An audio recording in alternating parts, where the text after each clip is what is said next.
Recentemente eu me deparei com um vídeo interessante no YouTube de Attack on Titan, mais especificamente um vídeo comparando cenas do exército de Marley e cenas da tropa de exploração voltando de suas respectivas batalhas. E honestamente, eu fiquei sem palavras. No começo do vídeo é mostrado o exército de Marley voltando do campo de batalha com todo mundo comemorando e alegre por causa da vitória recente. E logo em seguida é mostrado cenas das tropas de reconhecimento voltando de mais uma missão, onde não teve vitória alguma.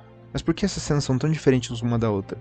Dizer que é só por causa que uma cena é uma vitória e outra uma derrota não é suficiente para definir o impacto e a importância delas.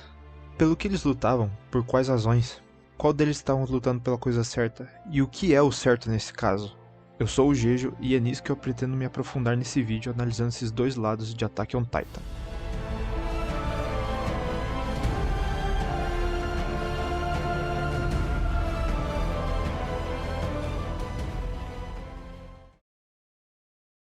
Quantas vezes você já assistiu algo, leu algo, até jogou algo que tivesse alguma história do tipo carinhas do bem versus carinhas do mal? Esse conflito de bem versus mal está estampado numa parte muito grande das obras de ficção existentes. Mas uma das coisas que difere as obras boas das ruins é o seu desenvolvimento, seja do personagem ou personagens principais, da história em si, dos conflitos ou dos vilões. Porém, em relação aos vilões, mesmo que exista um bom desenvolvimento, quase sempre acaba voltando para esse tema de bem versus mal. Por mais que algumas obras mostrem o lado do vilão, suas motivações e suas experiências, para você ter um certo nível de simpatização por ele, no fim, a obra ainda o mostra como o vilãozão, como o lunático, o doido que utiliza os meios errados. Mostram que por mais que eles tenham boas razões, os seus atos e meios são inaceitáveis.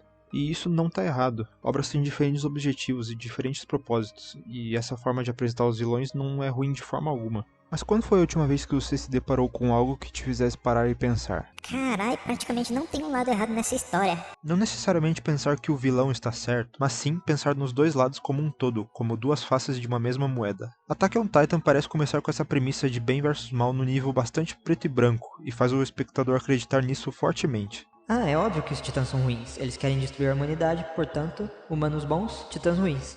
Porém, logo no início o anime já começa a plantar algumas dúvidas na sua cabeça. Quem são os titãs? De onde eles vêm? Há humanos fora das muralhas? Em uma cena onde o Eren luta com a Annie, ela faz um questionamento para ele, e pergunta se ele não acha estranho o fato dos soldados mais habilidosos contra os titãs terem mais chances de entrar na polícia militar, posição onde a chance de se deparar com um titã é extremamente baixa. E isso dá a entender que tem alguma coisa estranha com o governo desse mundo.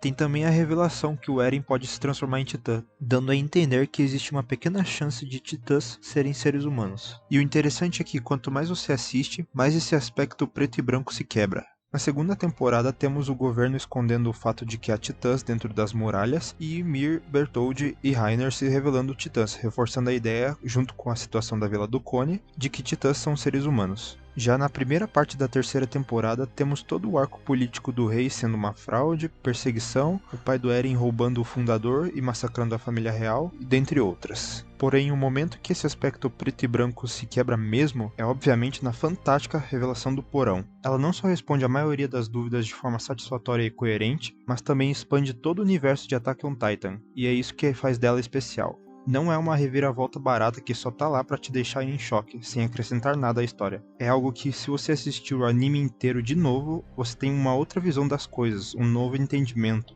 mesmo já sabendo de tudo que acontece. A verdade sobre os titãs só dificulta ainda mais o extermínio deles, as ações do Grisha vão de algo inaceitável para algo compreensível, o inimigo é muito mais complexo do que pensávamos, a liberdade está ainda mais longe do que antes, e o oceano, bem, o oceano era só mais uma muralha.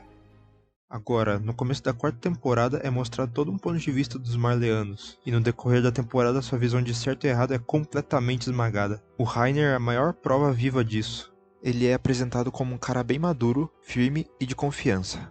É como o Eren já havia dito antes. O Reiner é como um irmão mais velho pra todos. Mas após a grande revelação de que ele e o Bertholdt são o blindado e o colossal, a gente fica confuso, triste, com raiva e decepcionado. É mostrado também que ele tem algum tipo de dupla personalidade e meio que sente algum tipo de remorso pelo que fez. Porém, ele não deixa isso entrar na frente dos seus objetivos. Na terceira temporada, vemos ele como alguém firme novamente, porém de outra maneira. Ele agora é como um guerreiro, que está disposto a lutar com todas as suas forças pelo seu objetivo, e nós como espectadores só conseguimos sentir raiva dele dessa vez. Porém, ao chegar na 4ª temporada, nós vemos o que levou Reiner a tomar as decisões que ele tomou, como ele era fraco em comparação aos outros candidatos a guerreiros, como ele queria se tornar o herói de Marley, como ele não imaginava que a civilização demoníaca dentro das muralhas fosse só uma civilização comum, e como ele se arrepende profundamente do que fez, e como isso o tem perturbado pelos últimos 4 anos, quase levando ele ao suicídio. E nós?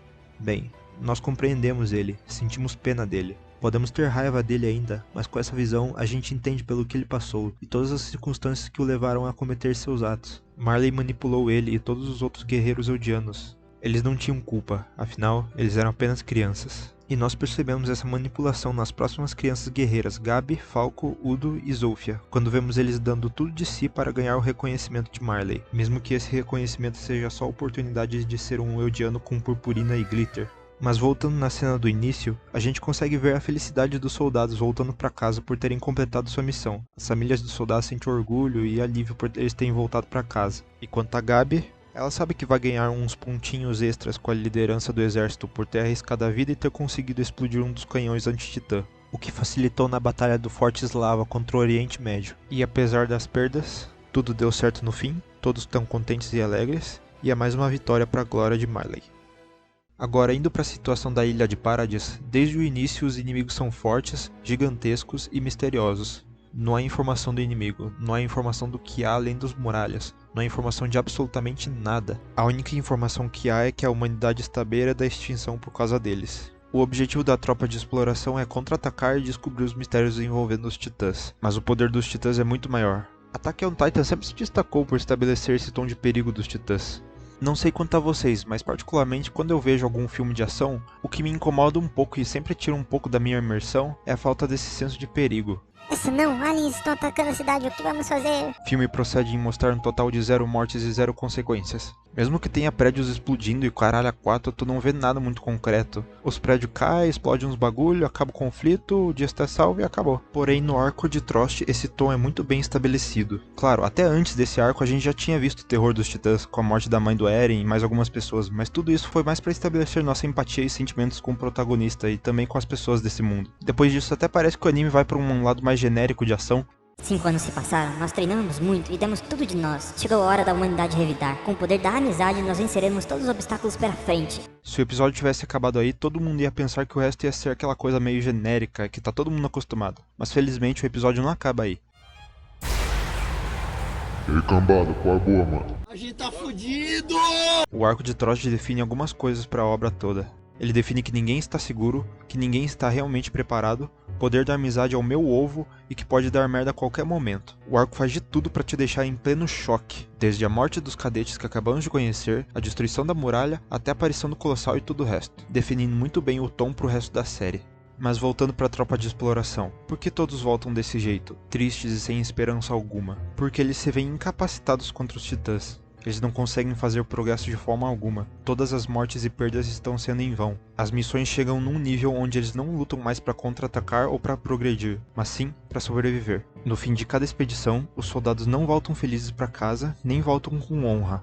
Nem a população sente orgulho ou alívio pelos soldados terem voltado. Todos sentem ódio e frustração. Tudo dá errado no fim e ninguém está contente. É mais uma derrota para os sobreviventes da tropa de exploração. Agora fica bem claro o porquê da volta de um exército ser diferente do outro. Enquanto Marley lutava para conquistar e ficar mais forte, a tropa de exploração lutava pela sobrevivência e pela falta de opção. E uma coisa interessante de se notar é que um causou a desgraça do outro. Era Marley que tratava os eldianos como lixo, como demônios. Era Marley que transformava as pessoas em titãs. Era Marley que mandava esses titãs para fazer a vida da população de Paradis um inferno. Chega até a ser irônico, porque depois eles declaram guerra contra a ilha de Paradis, Paradis contra-ataca e o mundo inteiro ainda fica. Ai, olha só, eles são mesmo os demônios, temos que matar eles de uma vez por todas. Faz favor, né? Você não pode fazer a vida de uma pessoa um inferno, tratar ela como um demônio e não esperar que ela se torne um de verdade e faça também a da sua vida um inferno. É fácil apoiar uma guerra quando você tá do lado que vence, mas quando você vira o lado perdedor, daí não soa tão divertido, né? Mas de qualquer forma, toda essa situação continua ainda sendo meio cinza. Claro, o Marley fez um monte de atrocidades, mas Eldia também pisou na bola antes. Claro, não fez tanta merda quanto o Marley, mas ainda assim fez merda. Todo esse ciclo de ódio chegou num ponto onde não dá pra simplesmente culpar uma pessoa. Foi culpa do Reiner que destruiu as muralhas? Foi culpa de Marley que fez lavagem cerebral em massa? Foi culpa de Eldia que fez cagada e abusou do poder dos titãs no passado? Ou será que foi culpa da Ymir que começou tudo isso? Não existe uma resposta objetivamente certa. Todos são pecadores ao mesmo tempo que todos também são vítimas. É como Eren Kruger uma vez disse: não existe verdade absoluta nesse mundo. Essa é a nossa realidade. Qualquer um pode se tornar um deus ou um demônio. Tudo o que é preciso é ter pessoas que acreditem nisso.